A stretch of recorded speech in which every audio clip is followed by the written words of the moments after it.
basically what happened in our cultures is first you said who is a alim and who's not, who's a sheikh and who's not.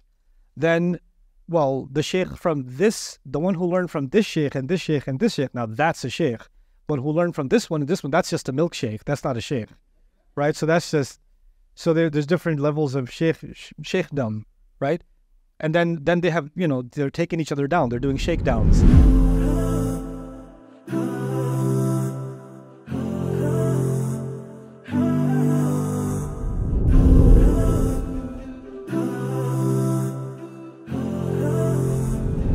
I'll ask two questions in one. What is the difference between an ustaz and a sheikh? And what is the difference between tadabbur and tafsir? So what's the difference between an ustad and a sheikh? An ustad is simply the Arabic word for a teacher. In modern standard Arabic, in Al-Arabiya al-Mu'asira, it's used for a professor in college also. I started getting called ustad when I first got a job at NASA Community College teaching Arabic.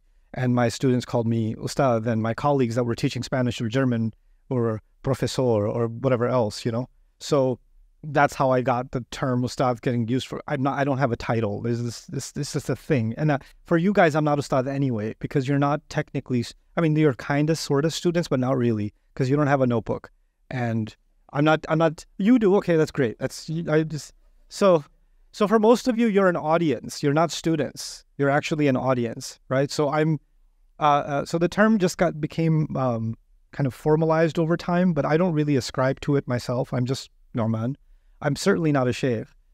Sheikh in classical Arabic means old man, which I'm becoming more of a sheikh every year in that sense. But sheikh also means someone who has social clout. So, the two women that Musa alayhi salam was trying to help by the waters of Madian, when they saw a strange man coming offering them help, they said, "La nasqi hatta yusqi ar-ri'a wa abuna shaykhun kabir." Right? We don't feed our animals. We don't give our animals water until the entire flock of men is done feeding their animals.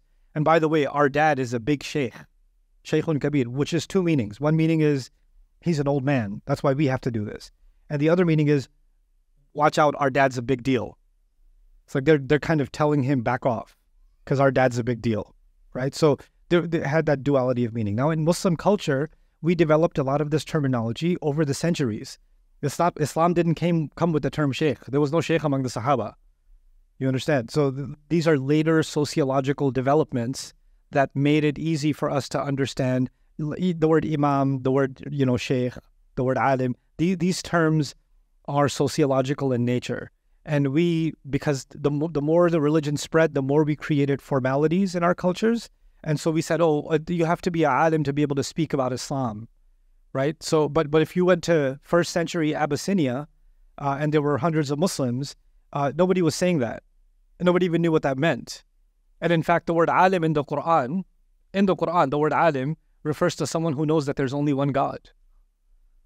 Right? So that's actually alim. الَّذِينَ يَعْلَمُونَ كَالَّذِينَ لَا يَعْلَمُونَ لَا يَسْتَوُونَ is actually referring to people who know there's one God and people who don't know that. Can they be equal? Or فَعْلَمْ أَنَّهُ لَا إِلَهَ إِلَّا اللَّهِ. You should know that Allah is one, that no one should be worshipped and obeyed except Him. So these terms, yes, they do have value in our civilization, Muslim civilization, but they have also been abused. They have also been overly magnified. They've been turned into some kind of an official designation that takes away from the original beauty of the term. Our religion was a religion of investigation, of inquiry, and basically what happened in our cultures is first you said who is a alim and who's not, who's a sheikh and who's not.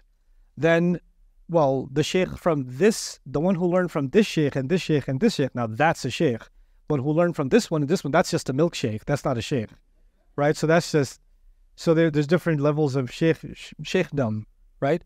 And then they have, they're taking each other down. They're doing shakedowns. Anyway, so my dad jokes will go on forever. But anyway, so but the point is, then people become associated with certain kinds of clergy. Oh, well, what's your aqidah? Where did you get your ijazah from? And I adore the ijazah system. I have tremendous regard for the system. But when it starts getting used for, intra-religious polemics and people just dismissing each other for it, then you're loyal to your group or the sheikh, but you're not loyal to the knowledge, right? Our loyalty is supposed to remain to the truth. And sometimes whoever I ascribe to, I learn from, may have a lot of truth that I learned from them, but some things I just don't find convincing. That doesn't mean I'm abandoning my sheikh, but I can disagree with him on some things, right? And to this day, I do that. There are people I learn from so much, and the few things I disagree with them, I disagree with so much passion. But it takes nothing away from my relationship with them. Okay? So yeah, that's... So to answer briefly, I'm not a sheikh.